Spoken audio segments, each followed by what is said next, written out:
Hey everybody, Matthew Cook here, founder and CEO of GTC Golf Academy, and today I'm going to work with you on some chipping, greenside basic chip shot, and we're going to focus on just some fundamentals, some basics. You see, I work with a lot of golfers that around the greens they struggle. Basic chip shots that they have, they tend to put themselves in a position after, which is really bad, either by completely fatting it and the ball goes 3 to 4 feet in front of them, or more often than not, they hit it thin and they scull it through the green.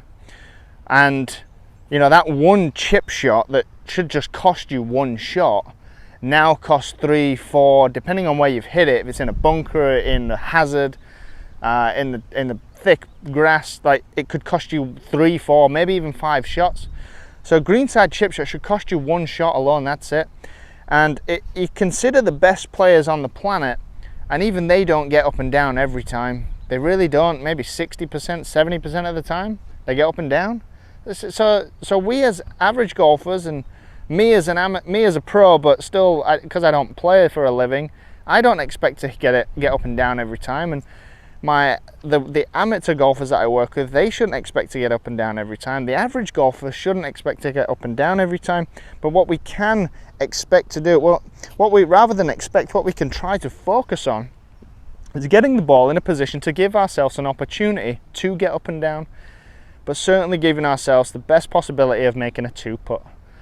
So it all starts with consistently striking the ball, and striking the ball more consistently for chipping is a lot, mainly, well actually maybe not mainly, but a lot of it's down to how you stand to the thing in the first place. So greenside chip shot here, I'll tell you why I've got this stick like that in a moment, but I just want to share with you how we should stand.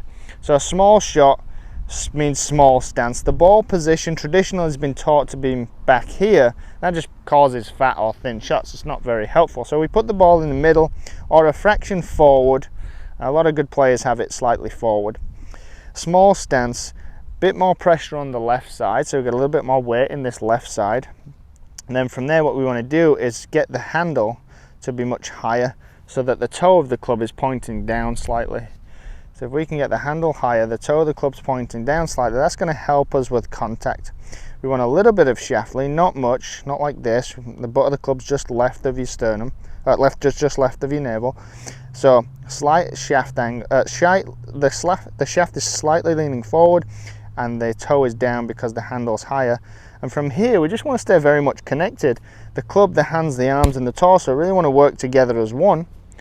And that's it. If we do that, then the club is going to attack the ball at a much shallower angle, and you're just going to clip the ball right off the surface. Because you've positioned the shaft to be slightly forward, like that, leaning forward, because you've positioned some weight on your left side, that alone is going to give you the angle of attack that you need.